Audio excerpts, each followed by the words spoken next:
Olá, eu sou Pedro Doria e esta é mais uma edição do Conversas com o Meio.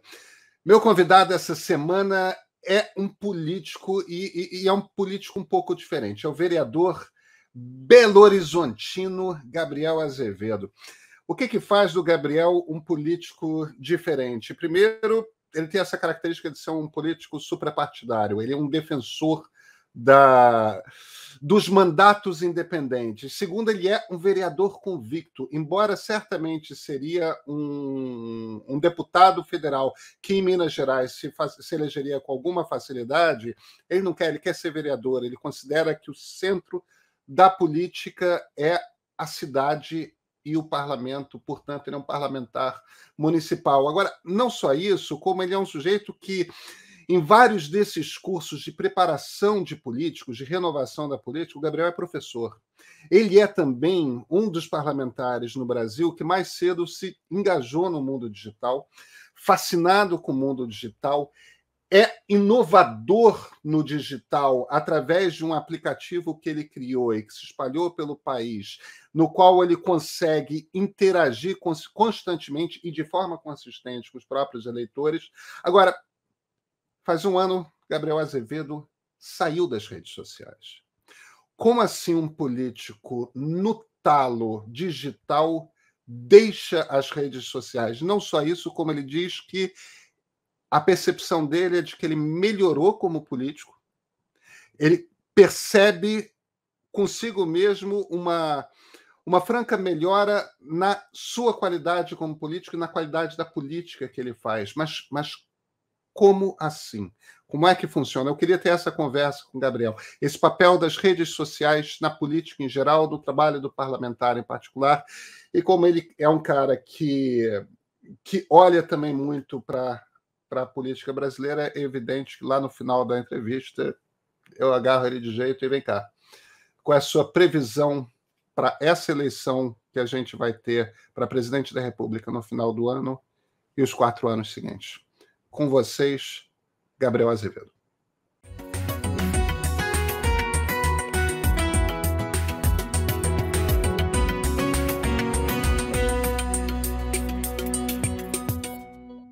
Gabriel Azevedo, muito obrigado por ter aceito meu convite para essa nossa conversa. Pedro Doria, que bom estar contigo. Que pena virtualmente. É nosso segundo papo no meio e nós continuamos na pandemia. A diferença, talvez, o meu cabelo. Da última vez estava raspado, agora ele cresceu um bocado. Mas a pandemia segue aí, impedindo que a gente tenha essa boa conversa numa mesa de bar, como Minas Gerais pede. Pois é. Aqui no Rio, a gente também não está tão desprovido de bares assim, não. Você sabe, né? Verdade. Não tentando, de forma alguma, tirar o mérito dos mineiros. Você está com coque samurai, é isso, Gabriel? Não, estou não. O cabelo está só um pouquinho grande, mas não chegou ao nível de coque, não. Ainda não, né? Tá certo. Nem pretendo. Gabriel, um dos baratos de entrevistar você é que vira bate-papo muito rápido. Mas eu vou querer falar de um monte de coisa. Eu quero começar pela sua experiência com redes sociais. A gente estava batendo papo umas semanas atrás.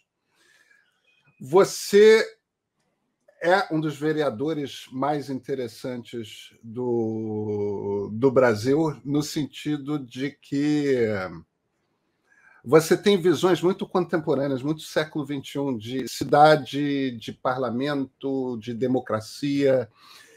E nesse momento de recessão democrática sempre é uma brisa boa esse papo. E você é um cara muito digital, você sempre foi um cara muito digital. O aplicativo que você desenvolveu para o seu mandato se tornou um case mundial. Tipo, eu vi você, estivemos juntos no Vale do Silício, você apresentando no Vale do Silício o projeto. Cara, você parou de usar redes sociais? Me conta essa história. Oi, eu sou o Gabriel e já não uso mídias sociais há quase um ano. Nós em breve teremos internéticos anônimos para ajudar as pessoas a se desintoxicarem desse vício. E é importante a gente contar a própria experiência para motivar outras pessoas a se libertarem dessa situação. Pedro, de uma maneira breve, no início do ano passado, eu estava em São Paulo e sofri um assalto. Um conjunto de pessoas ali no centro da cidade furtou meu celular, meu relógio, e, infelizmente, para isso também me agrediu. Foi necessário fazer um conjunto de intervenções aqui para manter a carcaça minimamente parecida com o que era. E até hoje eu estou fazendo algumas intervenções porque o nariz e o septo sofreram com essa agressão. Mas, diante disso tudo, o que é relevante para a história é que, logo depois do assalto, por ser uma pessoa pública, além de se preocupar com a recuperação, eu, claro, precisei me preocupar com uma nota para a imprensa, para as pessoas entenderem o que tinha acontecido. E assim que a nota foi liberada, ou pouco antes dela, a caminho já de Belo Horizonte, vindo de São Paulo, eu estava com um assessor, passei a semana trabalhando lá, gravando, e pedi assim: deleta as minhas mídias sociais. E ele olhou para mim com uma cara de profundo espanto, Pedro. Falei: mas por quê? Porque eu não vou dar conta. Ou seja, para além de ter que me recuperar com essa cara esfolada, vai ter muita gente perguntando o que aconteceu, gente me desejando melhoras, gente desejando que isso seja, obviamente, o fim da vida de mais um político, gente criando mil teorias de por que isso tinha acontecido. E eu achei que, por conta do momento, eu precisaria dar um tempinho nas mídias sociais. E eu acho que foi uma boa escolha. E, para além de ajudar na minha recuperação, eu comecei a perceber mudanças intensas na minha vida pessoal e na vida política. Na vida pessoal, de maneira breve, mas a gente depois pode entrar nisso também, é uma espécie de poder voltar a dormir, né? Você não está interagindo o tempo inteiro, porque a mídia social, sobretudo para alguém que é uma pessoa pública e que usava como eu usava, se é um anteparo de uma assessoria, mas era eu mesmo que fazia, era uma conexão 24 horas por dia, sobretudo não só numa cidade que tem quase 3 milhões de habitantes, mas com uma participação talvez nacional nos debates, nos assuntos, nos temas. E há uma segunda característica, para além de voltar a dormir por volta de 8 horas por dia, eu estava dormindo 5, 4, isso não é normal, isso não pode lhe fazer bem, né? O preço vem em algum momento. Eu gosto muito da vida da Carmen Miranda, acho que é uma das pessoas que, né, simbolizam o Brasil. E no final da vida dela, ela não aguentava mais entrar no palco. Ela morreu quase por conta disso. Ela não aguentava mais estar no holofote 24 horas por dia.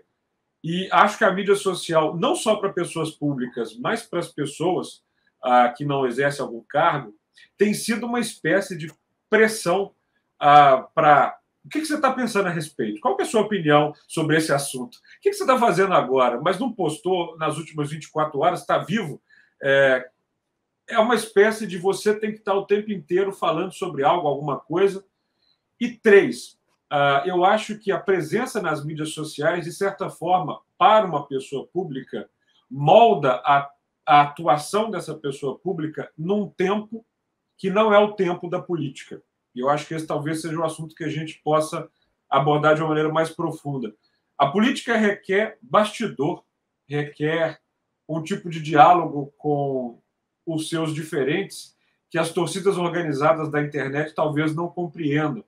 Exige prazos, exige articulações, exige uma série de, enfim, comportamentos que alguém que está no papel de emissor e conteúdo ao mesmo tempo tem dificuldade de fazer, sobretudo quando a sua relevância política vai aumentando.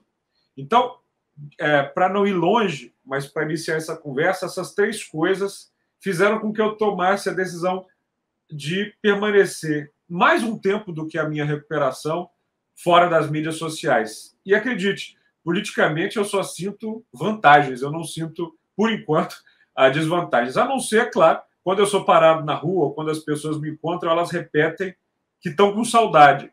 E isso talvez é um bom indicativo, né? Mas elas falam assim: poxa, eu sinto falta do seu conteúdo, eu sinto falta da sua presença. E eu pergunto assim: mas você está sabendo o que eu estou fazendo? Não, eu sei o que você está fazendo isso, está fazendo aquilo.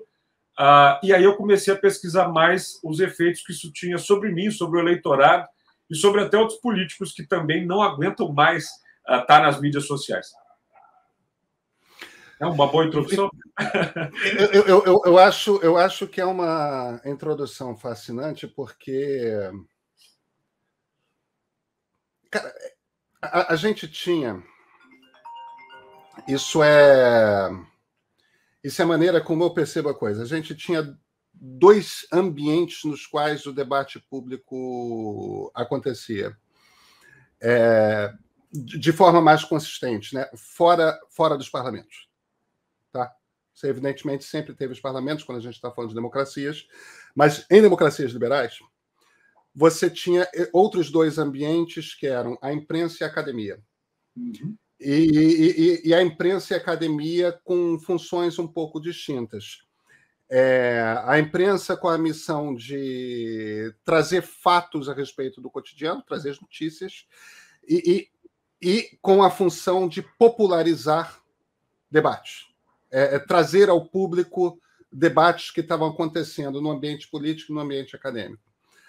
A academia com a missão de ir fundo, gerar conhecimento, né, a respeito de mudanças climáticas, joga aí o que você quiser. Então você tinha aí o parlamento, a imprensa e a academia, e entrou esse bicho novo no debate público,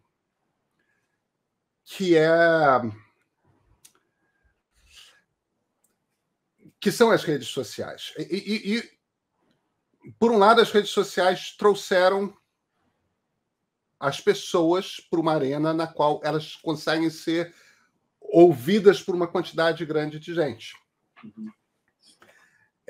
A gente não pode esquecer que tem um bicho aí que é o algoritmo nessa história, e esse algoritmo não é um bicho inocente, porque ele essencialmente dá o critério que vai determinar que voz alcança uma quantidade muito grande de pessoas e que voz não alcança. E esse algoritmo ele tem um viés que ele gosta do conflito. Ele gosta de alimentar o conflito, ele não gosta de alimentar o consenso. Agora, bem ou mal, Gabriel, todo mundo está nas redes sociais. Existe um diálogo intenso ali.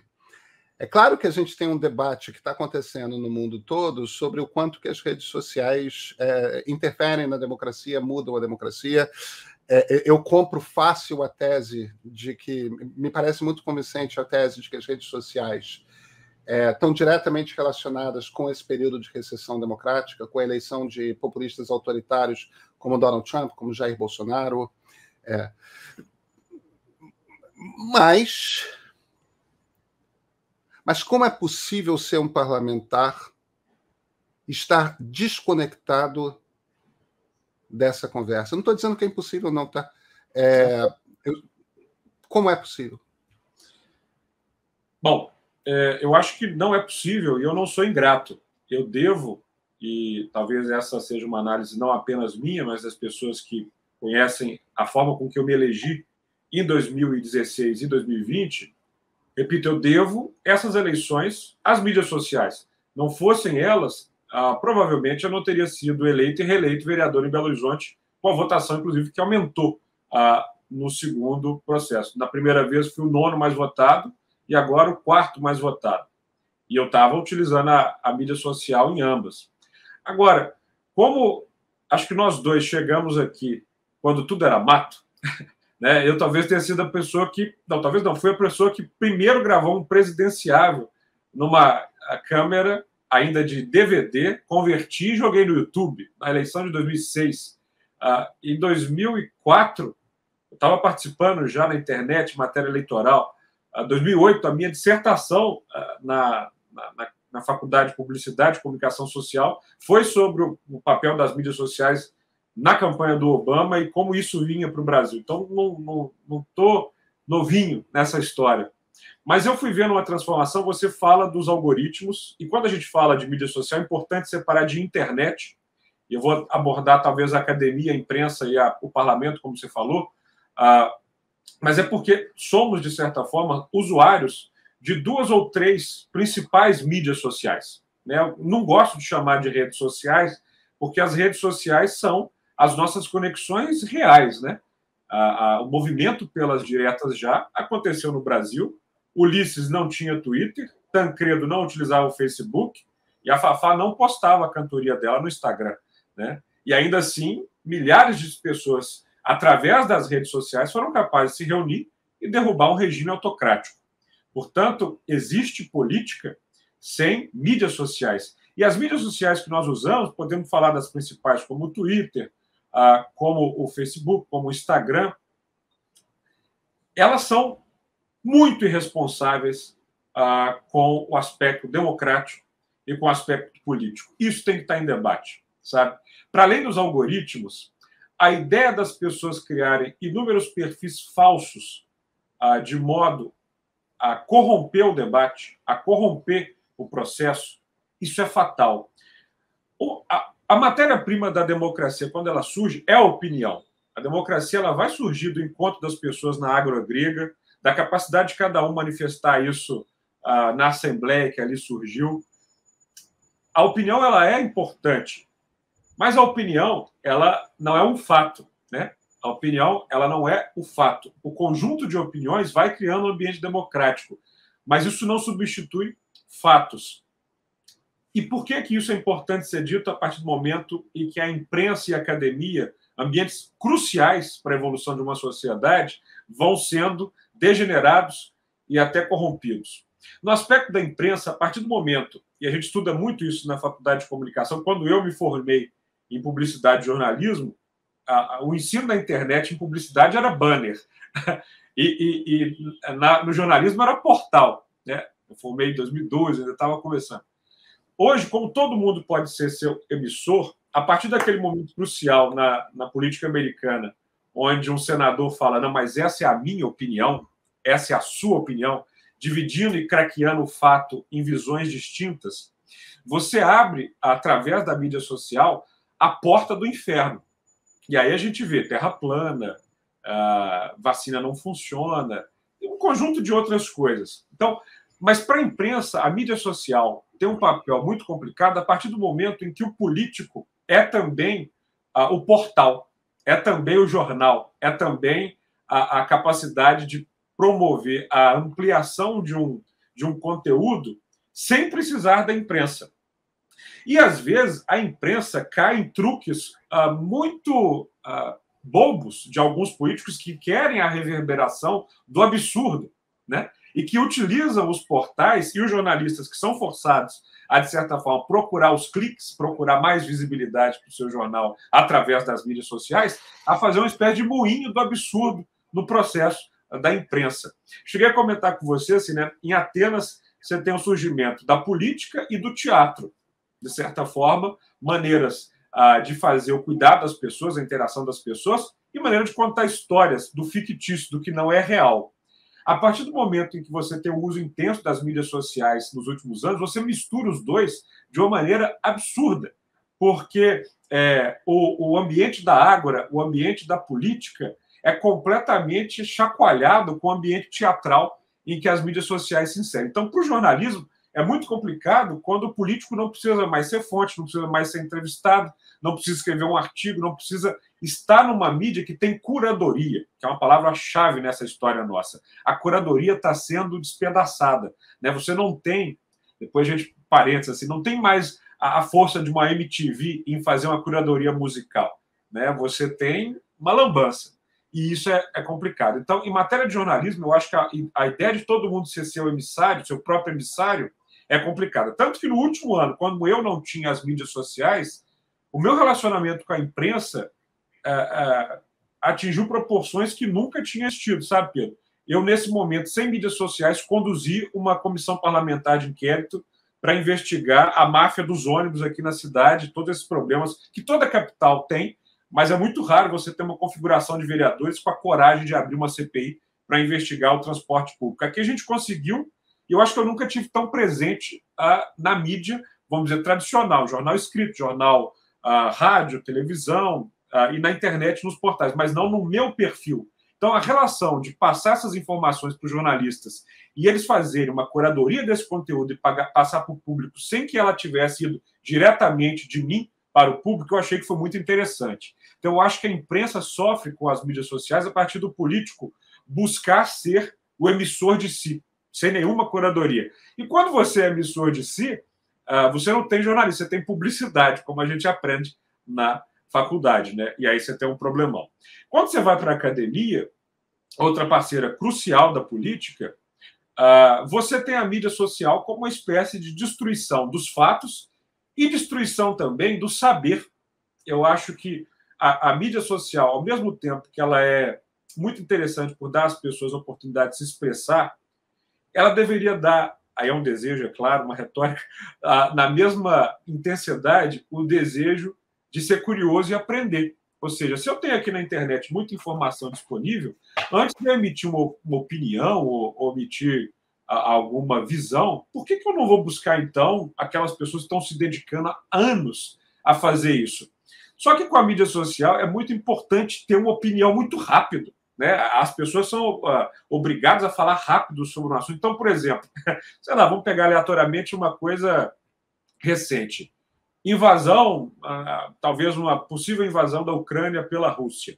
Poxa, tem gente estudando a relação da Rússia com a Europa, a relação da Rússia com a região, há anos, que pode falar muito bem sobre isso. E, de repente, a internet e as mídias sociais, perdão, e às vezes até alguns veículos de comunicação equiparam alguém que está nessa capacidade acadêmica de anos com alguém que tem uma opinião sobre o fato que ela resolveu ter ontem.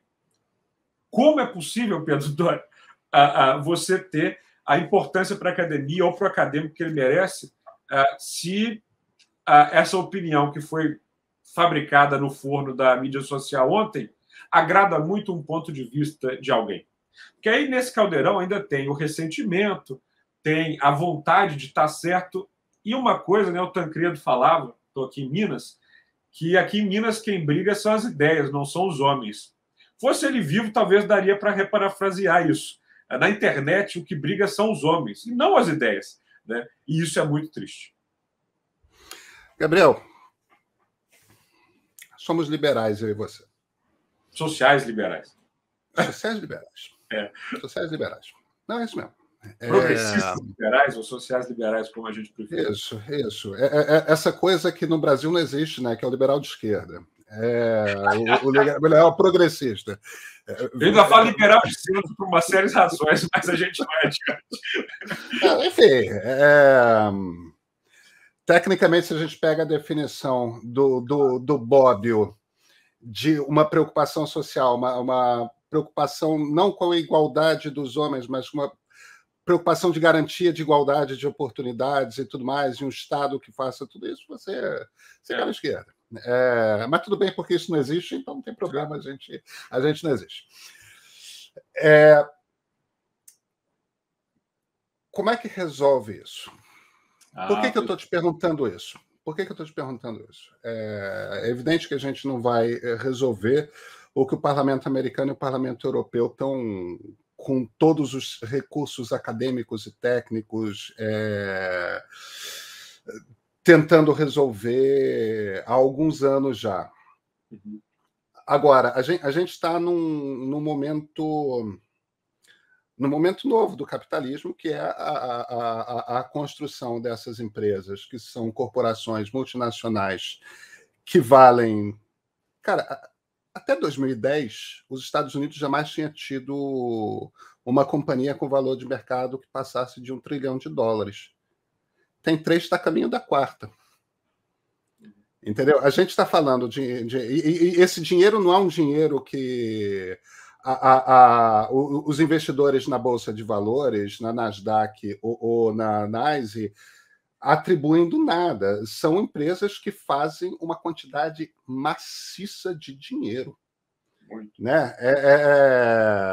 E um dinheiro que nasce de ideias brilhantes, de homens brilhantes, de mulheres brilhantes, de equipes formidáveis.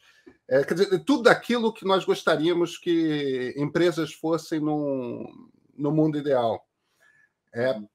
É o sucesso de uma sociedade livre. Você vê a capacidade de produção de riqueza a partir do conhecimento, da ideia, da livre iniciativa.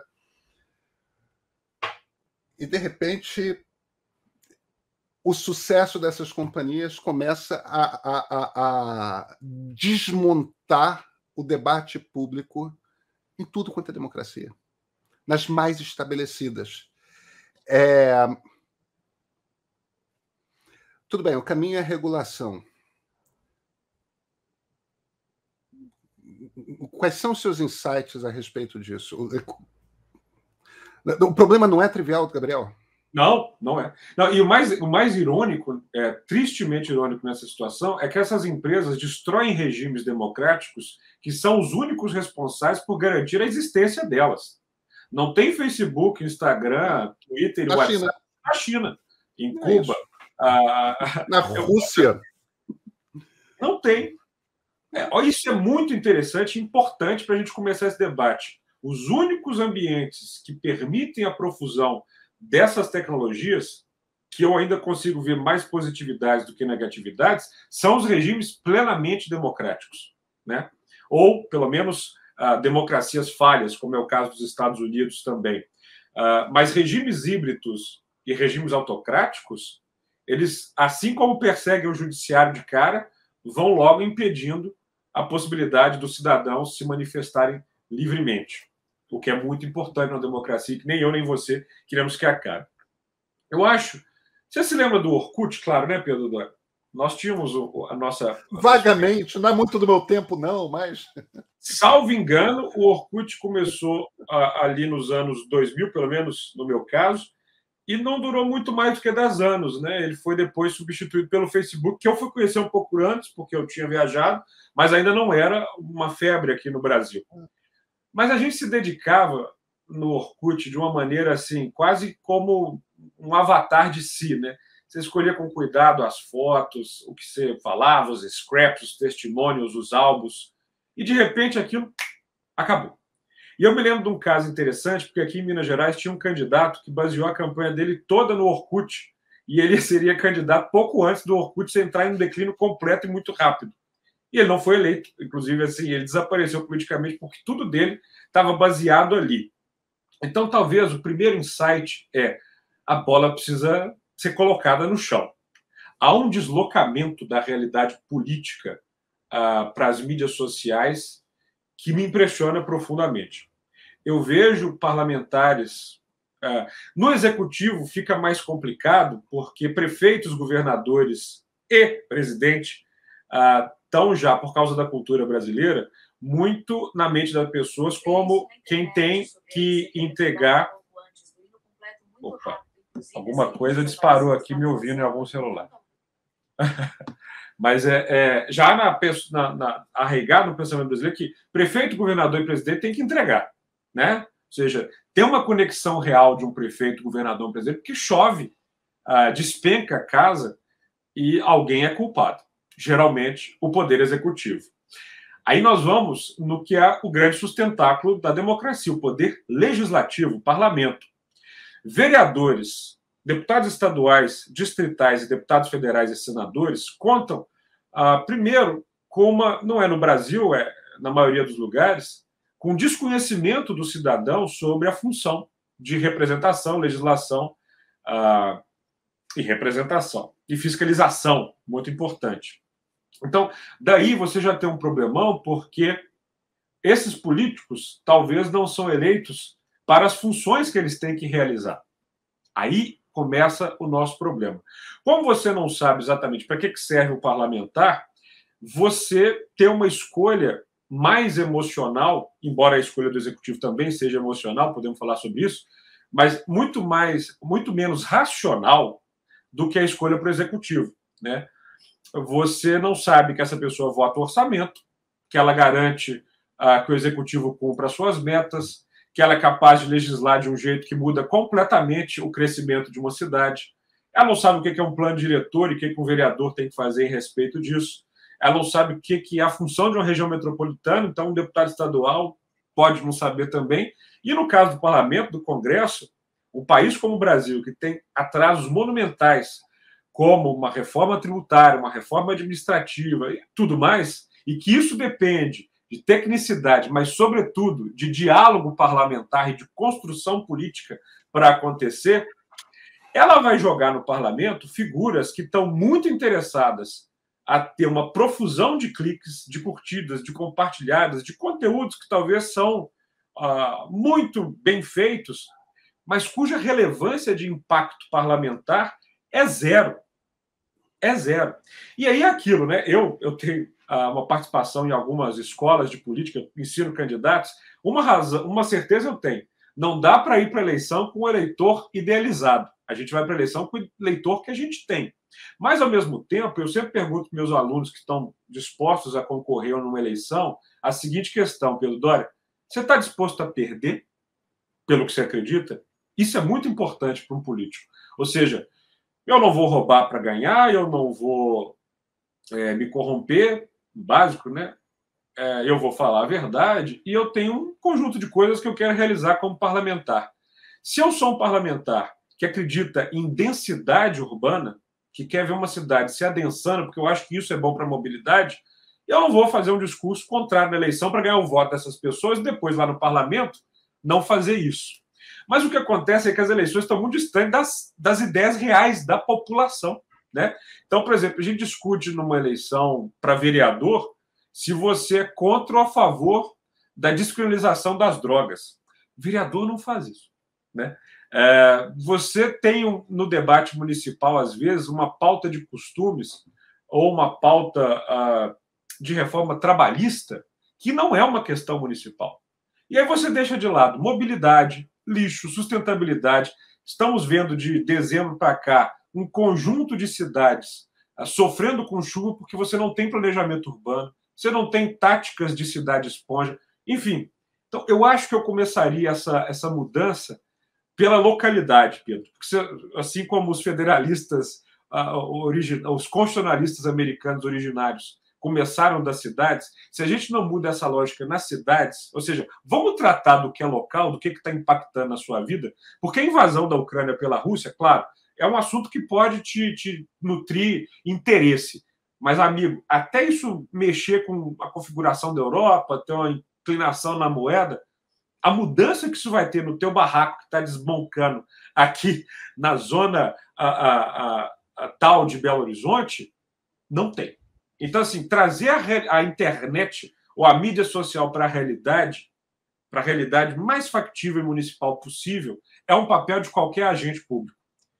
Porque eu não tenho o controle, pelo menos aqui municipal, do que vai ser feito nessa regulamentação da mídia. Mas aí eu vou para o terceiro ponto, para além de trazer do local. Não dá para achar que isso não tem impacto sério na nossa democracia. Os liberaloides, aí nós estamos dois liberais conversando. Liberais a favor de regulamentação, é claro. É claro. Você tem regulamentação urbana. Se você permite que as pessoas construam como elas querem, vai dar errado numa cidade. É claro que vai dar. Ao mesmo tempo, né, comunistas, estatais, pessoas muito menos liberais que nós, estão pasteurizando as cidades pelo planeta, estão impedindo que surjam edifícios Martinelli, Banespa, Copan, porque elas estão criando regras de regulamentação urbana que tratam a cidade de uma maneira completamente inviável. E o pior, espalham as cidades. Muito bem. Como nós acreditamos em regulamentação, até para patinete, né? Aqueles patinetes que você pega e entrega, se não tem regulamentação, dá errado, como foi aqui no Brasil, em maioria das cidades. As mídias sociais têm um problemão, ao meu ver, que é, por exemplo, por que você, Pedro Doria, tem um perfil verificado, né? Eu, como vereador, tinha um perfil verificado, e por que a maioria da população, o João ou a Maria, também não podem ter um perfil verificado? Por que você não pode incentivar as pessoas a sair do esgoto? Porque um dos problemas da mídia social é essa não necessidade de assinar as coisas que você fala, essa capacidade, sobretudo no WhatsApp, que é talvez o maior problema, porque é um lençol freático de gotejamento de informação direcionada, né? A maior parte das mídias sociais, como o Twitter, por exemplo, é um emaranhado, é uma rede distribuída de fato. O WhatsApp, não. O WhatsApp é uma rede descentralizada. Você vai gotejando a informação e você pode criar, como o bolsonarismo faz, o primeiro emissor que joga para um grupo, que joga para outros grupos, isso vai chegando no cidadão, no meio do Amazonas, que vai acreditar que a vacina é ruim para ele. A capacidade de fazer isso ser uma identidade faz com que essas pessoas cometam crimes diários sem a menor cerimônia. Então, assim, eu sou um bicho de casca grossa. Não saí da internet por discordância ou porque um ou outro me criticava. Isso sempre foi tranquilíssimo para mim. Mas isso está mexendo com a cabeça dos nossos adolescentes de um jeito terrível. E, o mais grave para a democracia, Pedro Doria, está caçando a opinião. As pessoas estão com medo de se manifestar na internet ou dizer o que pensam, para além da patrulha, porque elas vão ser canceladas, né? Elas vão ser trituradas. Alguns vão discordar de uma maneira respeitosa, mas outras pessoas vão triturar essa pessoa de um jeito que, se fosse cara a cara, que se fosse no mundo real, elas seriam processadas por injúria, por difamação, por algum crime contra a honra. Então, fazer um grande trabalho de sanitação das mídias sociais, eu acho crucial através de uma regulamentação. Não é impedir que uma pessoa que faz um perfil de humor que não se identifica deixe de fazer isso. Você fazer dos trabalhos do Hércules era aquele de limpar os estábulos, né, de um rei. Ele só conseguiu fazer isso, não foi com pá tirando cada montanha de excremento que ele achava, não. Foi desviando 2 rios para isso, entendeu? Então, assim, não, o Twitter tem a ferramenta de denúncia. Pera lá, então eu vou ter que ficar denunciando um sujeito que está espalhando que o Pedro Doria sei lá, pedófilo? Porque isso existe, Pedro.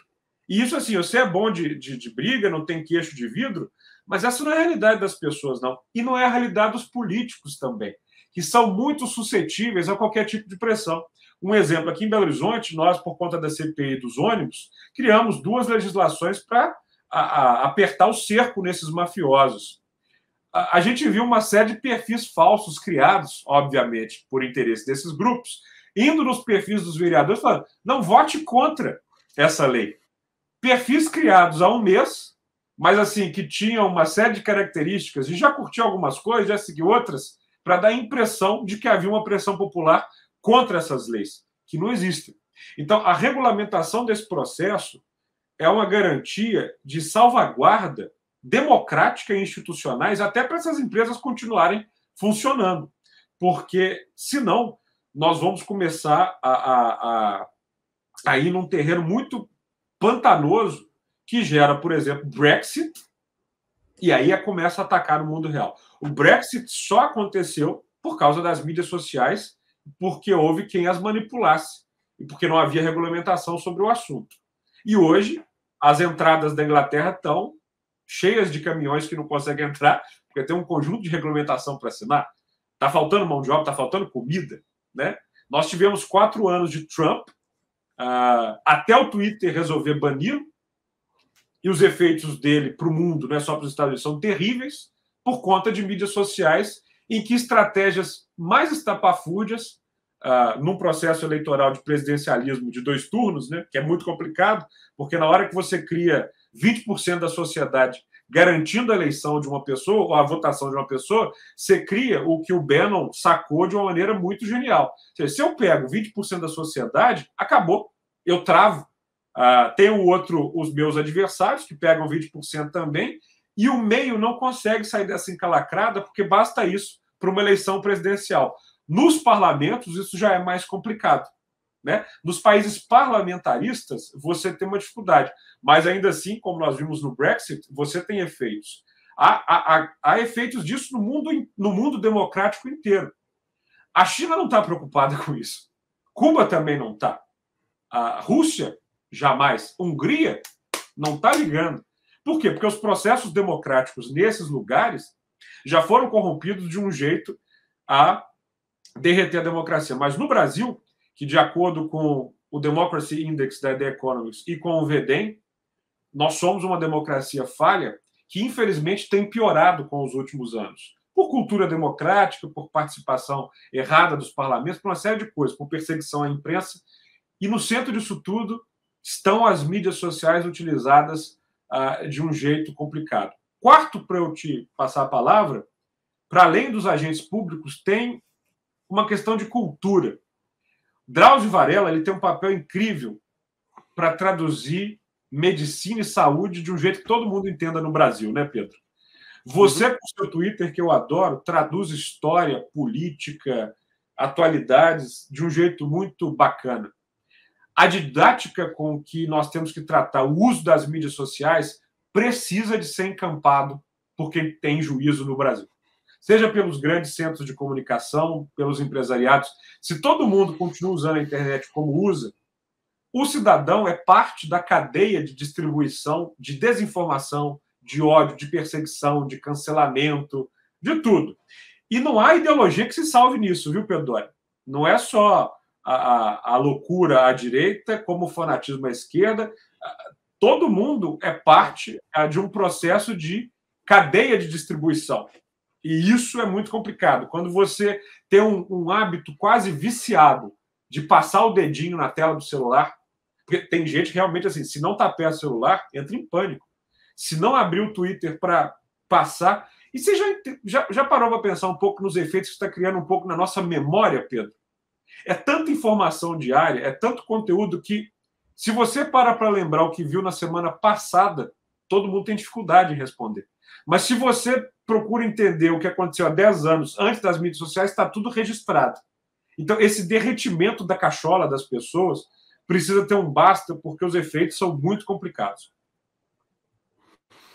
Gabriel, tem uma... Engraçado, você estava falando, estava me lembrando de uma coisa que...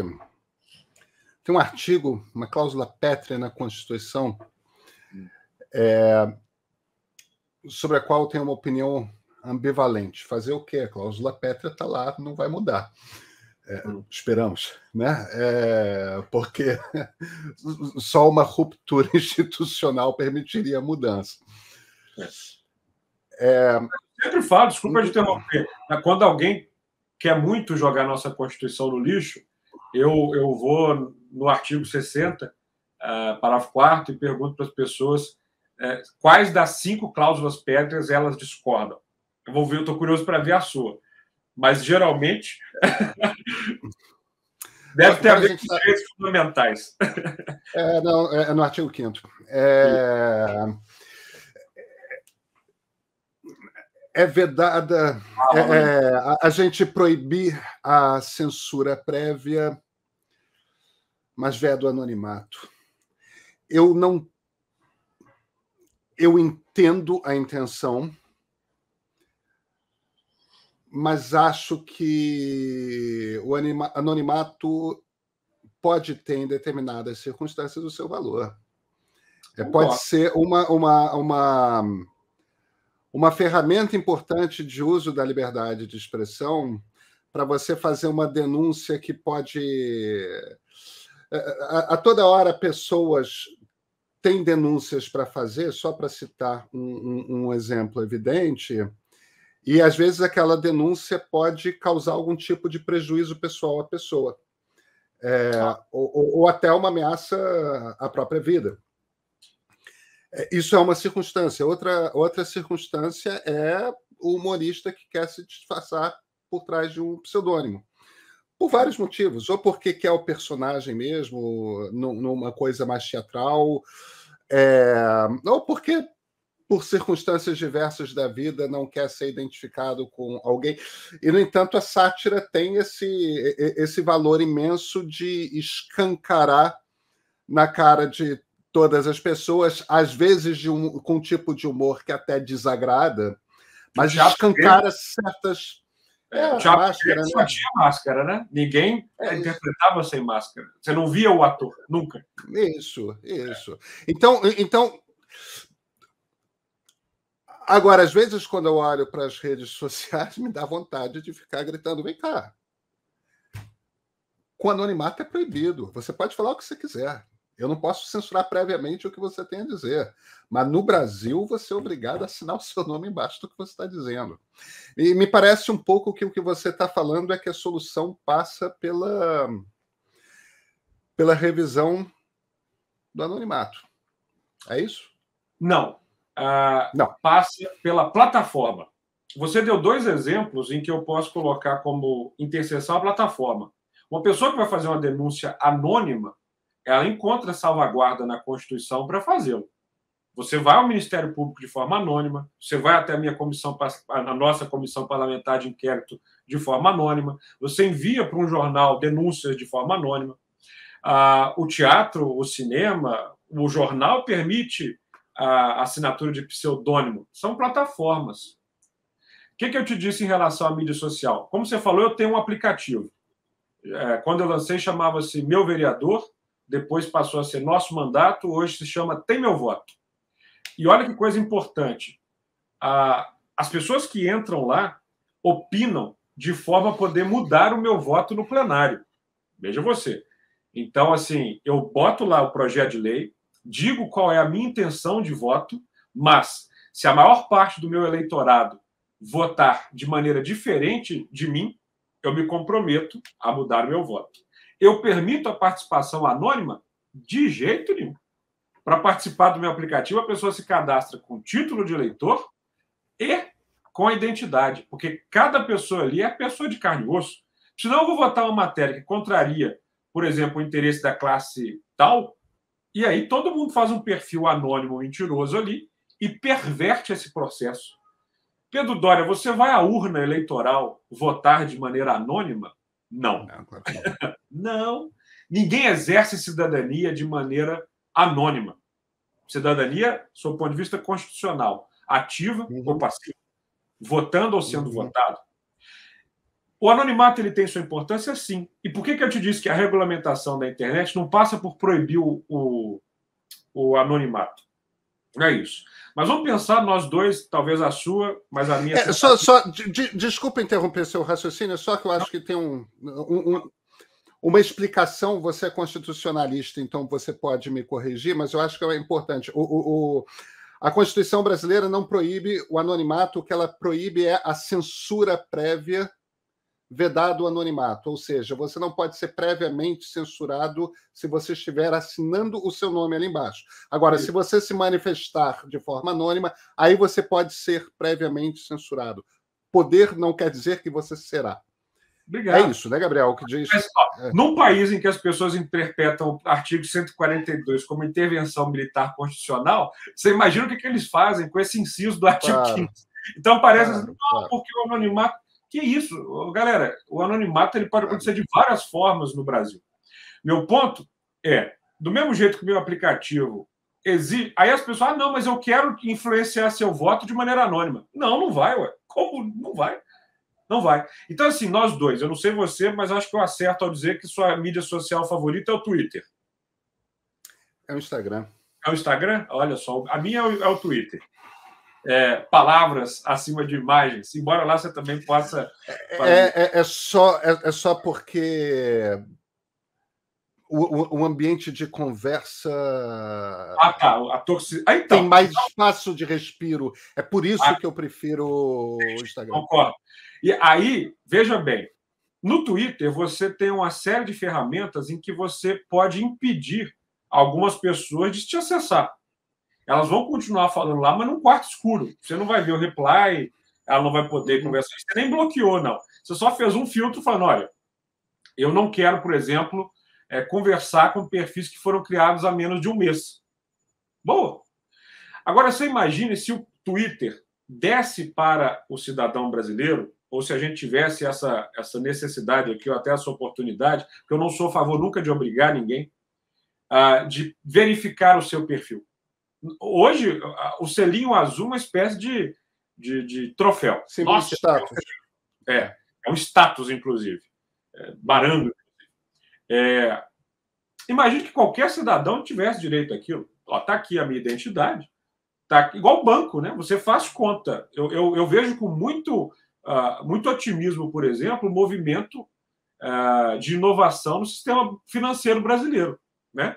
Ou seja, esses bancos digitais eles estão inovando de uma maneira muito boa para a nossa sociedade. Estão incluindo gente que nunca esteve, estão facilitando processos. É incrível.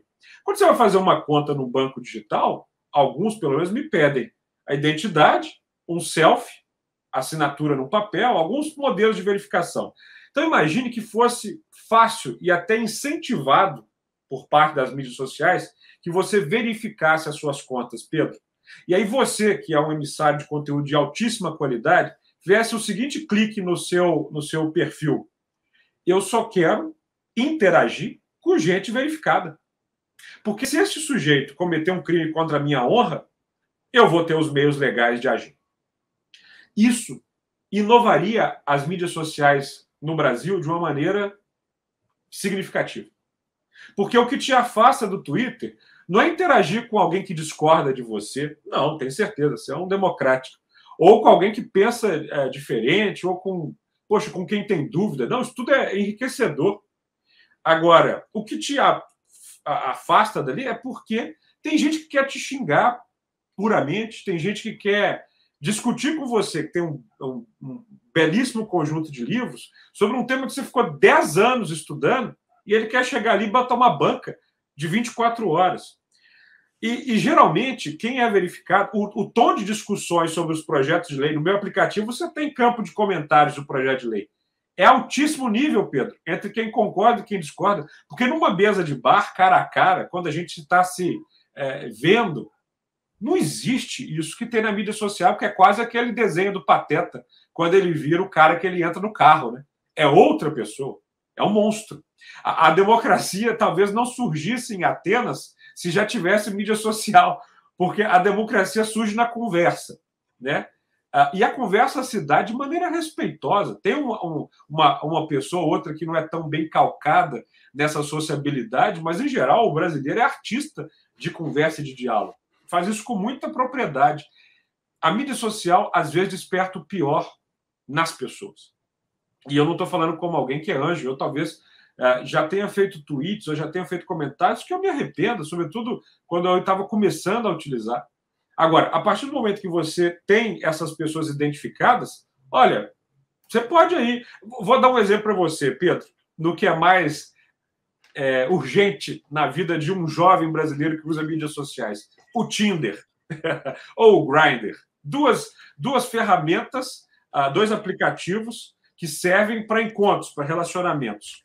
O Tinder adotou a possibilidade de você ter um perfil verificado. Ou seja, a foto que está ali no Tinder é da pessoa mesmo. Por quê? Porque é um saco você dar um match em alguém, gostar, e no encontro real, que eu imagino é o objetivo da maioria das pessoas que está utilizando, não é aquela pessoa. Ora, isso facilitou muito a vida de quem usa o Tinder.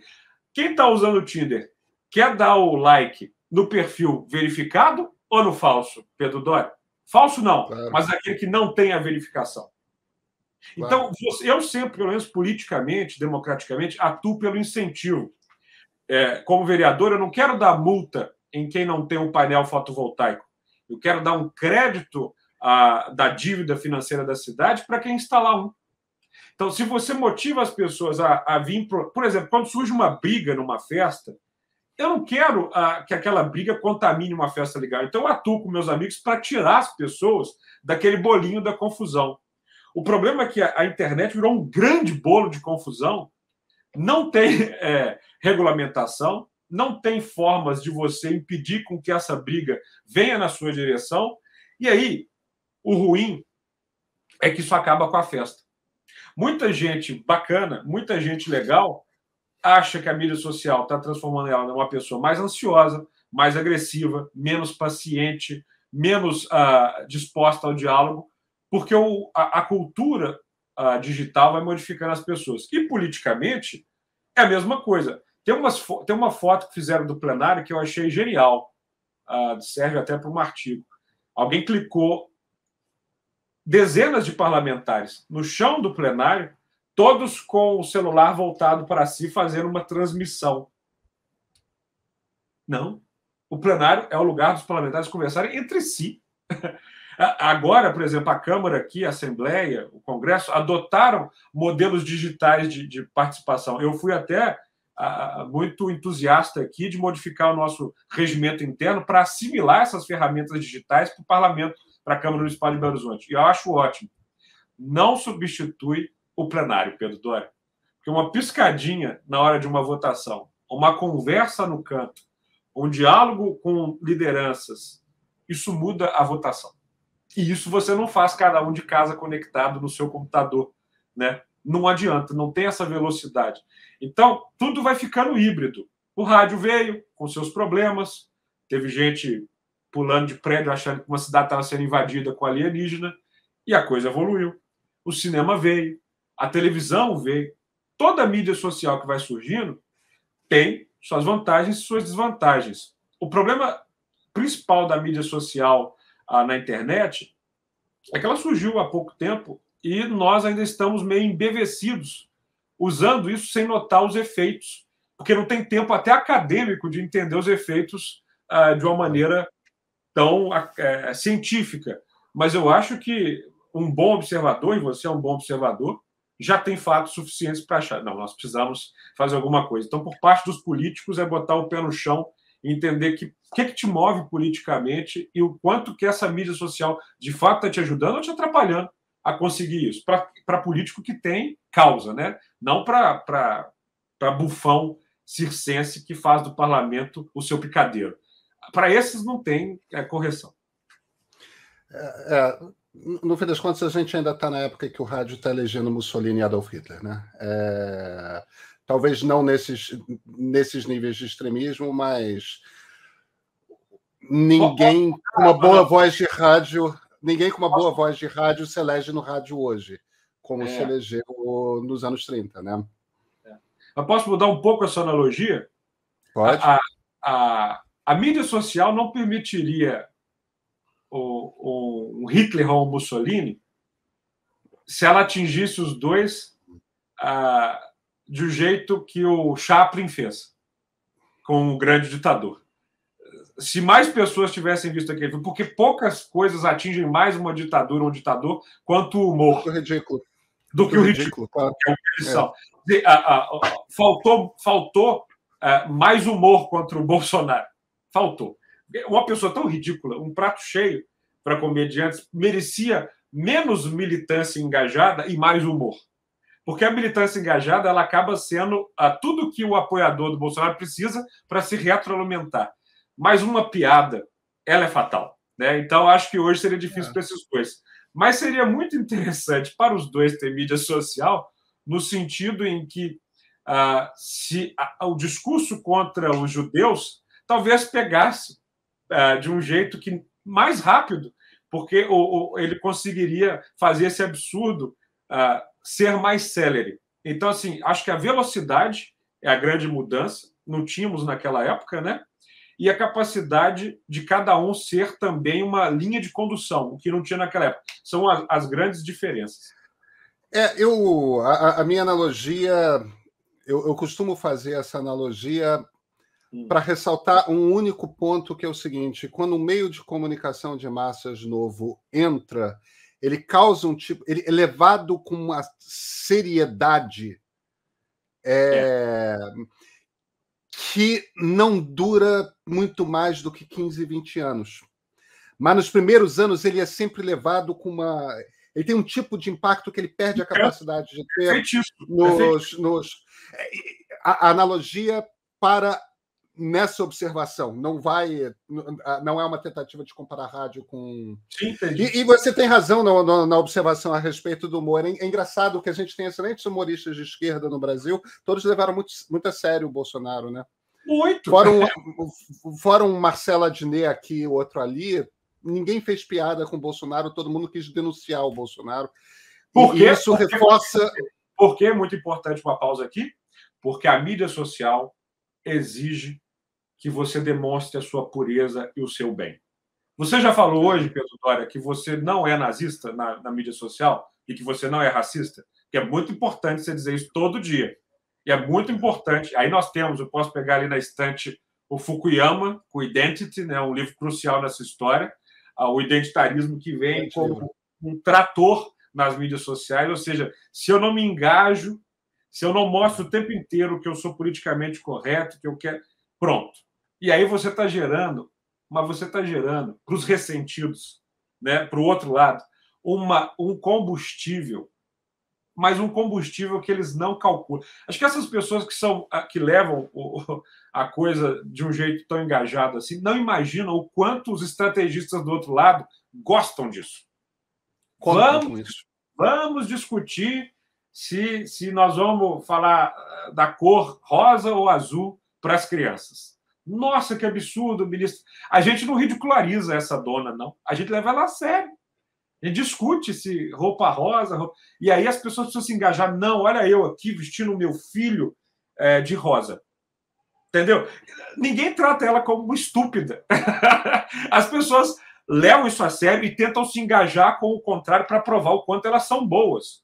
E pronto. Aí você criou a divisão da mídia social, que é fundamental e que deixa a gente ponderada, razoável de bom senso como nós, quase que atados, porque aí você tem os dois polos estabelecendo esse conflito, e alguém que fala, gente, mas pera lá, essa dona falou uma estupidez e você está levando a sério e você está repercutindo. Não, porque a sua atitude está causando a morte de homossexual.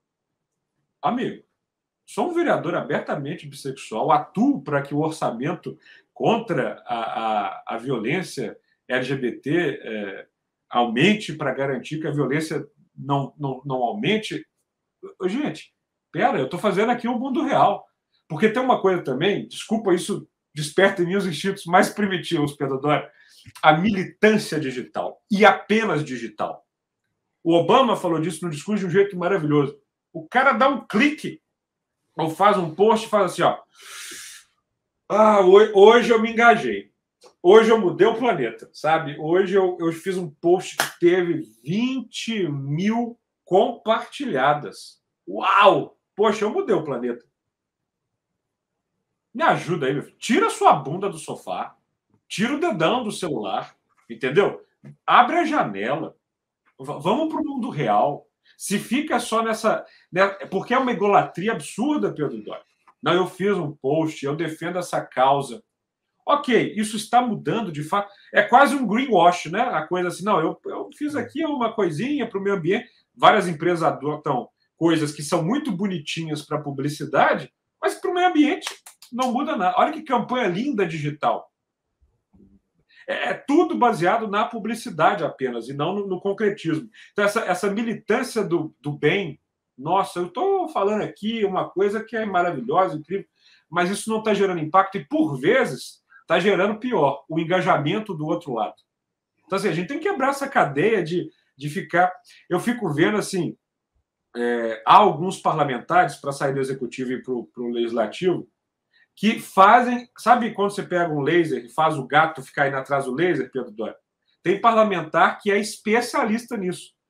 No começo da semana, ele se reúne com a equipe e pergunta assim, qual vai ser a polêmica que nós vamos criar esta semana para fazer os jornalistas publicarem uma matéria sobre mim. Eles vão entregar para o diretor do jornal os cliques que eles precisam e vão me dar engajamento. Porque quem é contra mim vai falar de mim, quem é a favor vai falar de mim, e eu vou ganhar seguidor, e seguidor é voto. Nós vamos continuar nessa roda viva? Pelo amor de Deus. Gabriel, deixa eu te fazer uma última pergunta.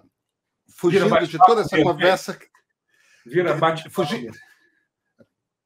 Fugindo dessa conversa toda que a gente está tendo aqui, e, no entanto, a respeito dessa conversa toda que a gente está aqui. Uhum. Você é um... Eu nunca sei em que partido você está, porque você não vai nenhuma para partido, né? Você está sem partido no momento. O jeito que você falou parece que eu sou um macaco partidário. Não é isso, não. Eu defendo candidaturas independentes. Não é só através do partido que se faz ou se defende a democracia. Não é só assim que você vira um parlamentar. Mas no Brasil, como em 93% do planeta, infelizmente, você tem que estar num partido para se candidatar. Então, em 2016, eu fui pelo PHS, e aí, quando ele se fundiu com o Podemos, eu fiquei sem partido. E agora, por uma questão muito local, não me xingue, eu fui pelo Patriota, Nossa. E eu tinha colocado uma condição: se qualquer membro da família Bolsonaro ingressasse na legenda, eu seria expulso porque eu não queria conviver. Então, para minha felicidade, o senador Flávio Bolsonaro se filiou no Patriota no início do ano, março, eu acho, e aí eu fui expulso. Então, foi um recorde. Eu fiquei no mandato só 3 meses filiado e estou sem partido desde então.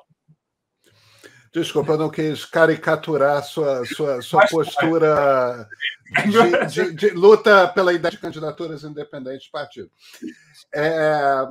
O que eu queria ressaltar, na verdade, nesse preâmbulo da pergunta era o fato de que a maneira como você joga o jogo político parlamentar é apartidária.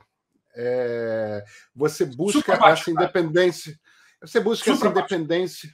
Perfeito. Você busca a independência em relação aos partidos para ter mais liberdade na maneira como você costura os seus objetivos políticos, as suas buscas políticas. Partindo-se desse pressuposto, e porque você, embora um dedicado vereador, está sempre de olho na política, também no nível nacional,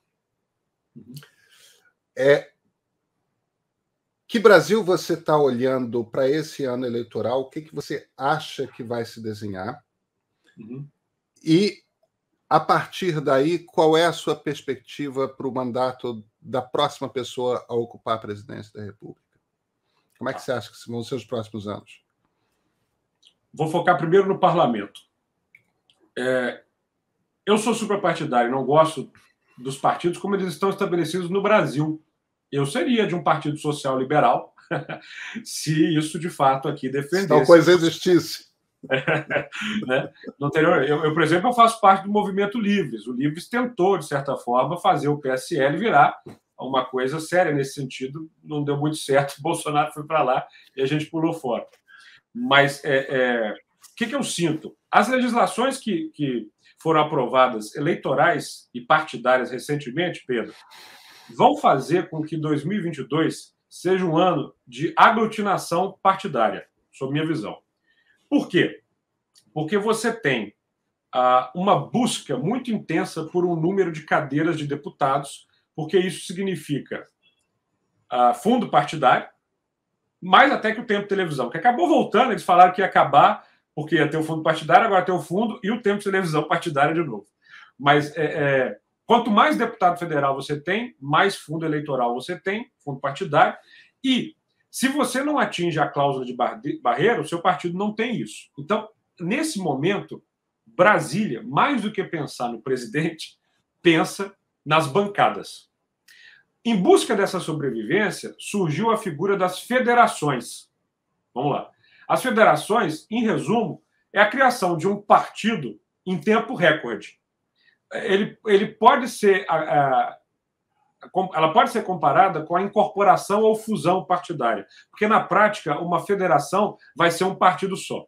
Então, se sair a federação que envolve PT, PSB e PCdoB, por exemplo, isso vai ter um nome, né? União dos Trabalhadores, sei lá o que vão chamar, ou Partido dos Trabalhadores mesmo, ou só Trabalhadores, eu sei, se o número vai ser 13, isso vai ser um partido só. E acredito eu que vai ter a maior bancada da Câmara dos Deputados. Acredito eu. Talvez de 60 a 80 parlamentares. Vamos gravar a conversa para ver se eu acerto alguma coisa. Para mais. O Brasil, ao contrário de Portugal, não tem como atingir metade do parlamento, pelo menos com uma força política só, porque a configuração desse sistema proporcional nosso não permite isso. O sistema eleitoral brasileiro proporcional, ele é espalhador e não aglutinador, porque as pessoas querem se eleger e dentro de um partido só não é possível isso, então elas vão se espalhar. Então você vai ter aí esse grupo. O chorume do bolsonarismo não vai desaparecer. Eu acho de 40 a 60 parlamentares ligados à ideia matriz do presidente, o antipetismo, um antissistema, um fator religioso, isso vai ter ali uns 60 deputados federais. Muito bem. Considerando que essas são as duas grandes forças ideológicas, nós vamos continuar tendo um miolo congressual baseado em grandes partidos que não tem exatamente um pendor ideológico. Olha como é que eu tucanei o Centrão. Vamos falar que o grande vencedor dessa corrida pode ser o Gilberto Kassab, com o seu PSD, uma raposa, está montando chapas muito próprias para ter uma bancada talvez de 60, 70 parlamentares do PSD, é muita gente. Circulando isso, o MDB, o Progressistas, União Brasil. Aí nós estamos falando, Pedro Doria, de 200 a 250 parlamentares. Muita coisa. E aí, um outro conjunto de parlamentares que pende, né? Eu não sei o que vai acontecer com esses outros partidos que tendem a se aglutinar. Dos 32 partidos que nós temos hoje no Brasil, com a cláusula de barreira, a gente pode ir para 15, 14. Eu acho isso uma conquista. Acho isso bom, sob o ponto de vista de organização parlamentar, embora seja negativo, porque nenhum deles é democrático internamente. É tudo autocracia. Então, a democracia brasileira é refém de um oligopólio partidário. Conversa para depois. Esse é o cenário que eu vejo no Congresso. Feito esse cenário no Congresso, eu acho que, presidencialmente, é muito duro para o Bolsonaro vencer a eleição. Muito duro. Por causa da realidade. Não por conta do seu eleitorado fiel, que eu acho passa de 20%, com certeza. Muito difícil para o presidente perder esse eleitorado cativo. Que ele pode fazer, olha, se nos últimos 3 anos ele não perdeu isso, Pedro Doria, por que ele vai perder agora com o ressurgimento da criatura que esse eleitorado mais odeia?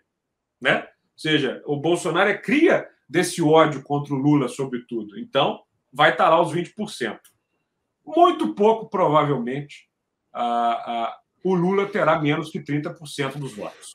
Não sei se é seu palpite também. Muito dificilmente, Moro, Ciro e Dória retiram as suas candidaturas. Acho pouco provável.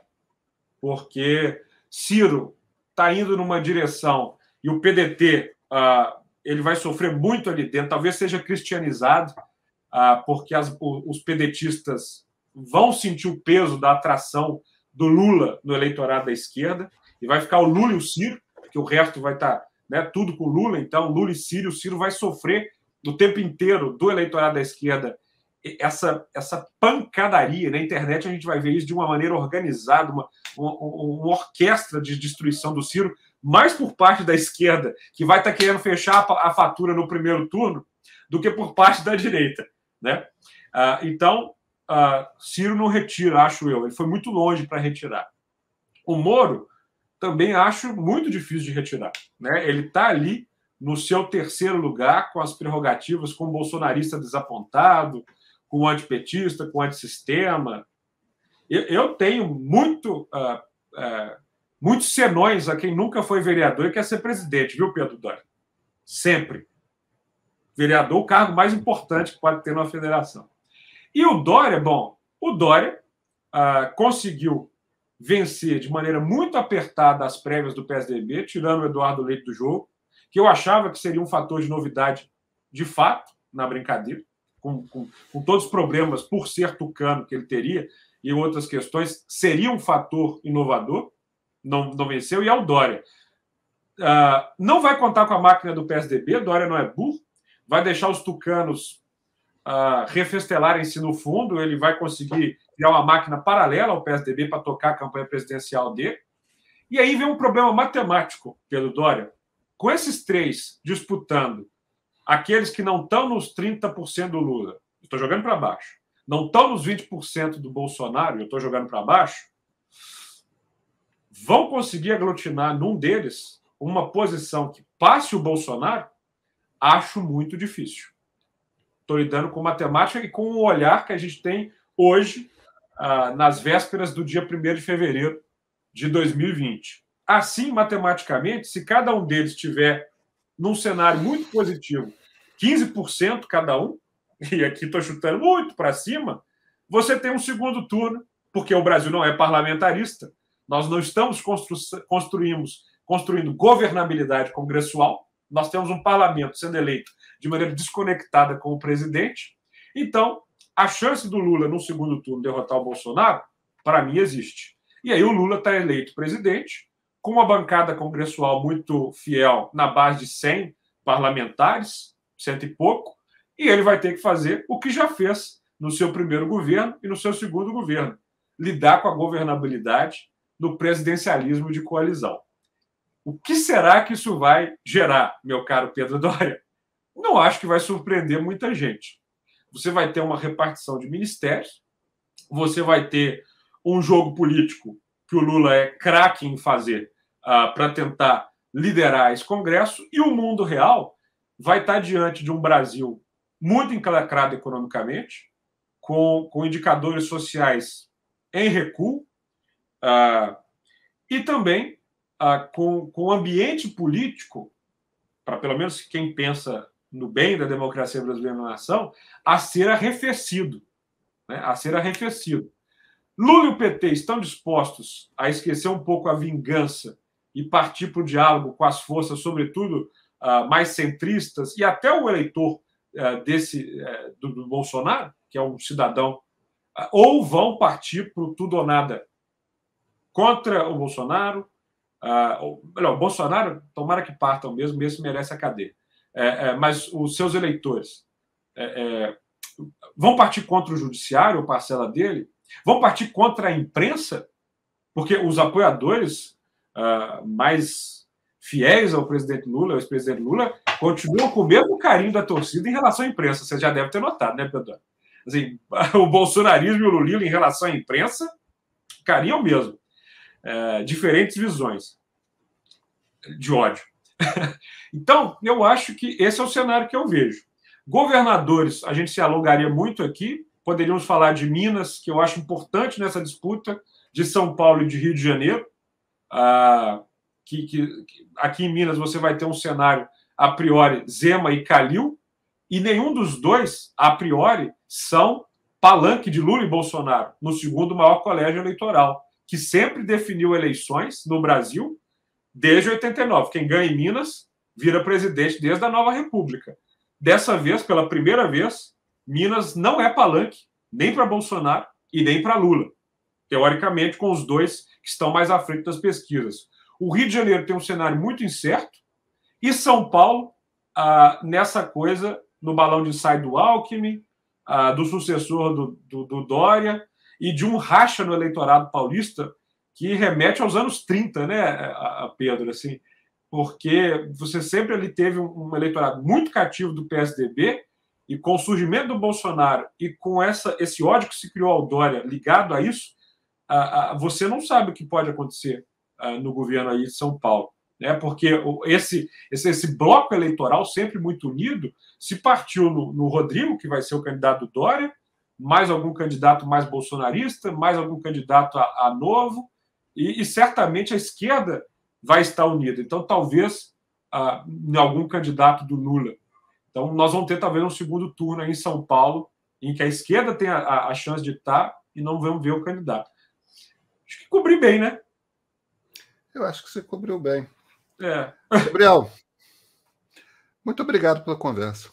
Pô, Pedro, eu estou te esperando aqui em Belo Horizonte para ir no meu bar de jazz. Quero te servir um coquetel lá. Além de parlamentar, eu também sou garçom. E assim que eu estiver no Rio de Janeiro, eu faço questão de lhe mandar uma mensagem para a gente ter um papo para além das mídias sociais, como a gente sempre teve. Você é um querido, uma das pessoas mais inteligentes desse Brasil e que exerce um papel de jornalista como poucos. Rasgação de seda à parte, o convite para o Goró está mais do que aceito. Gabriel, sempre um prazer. Sempre um prazer. Até a próxima.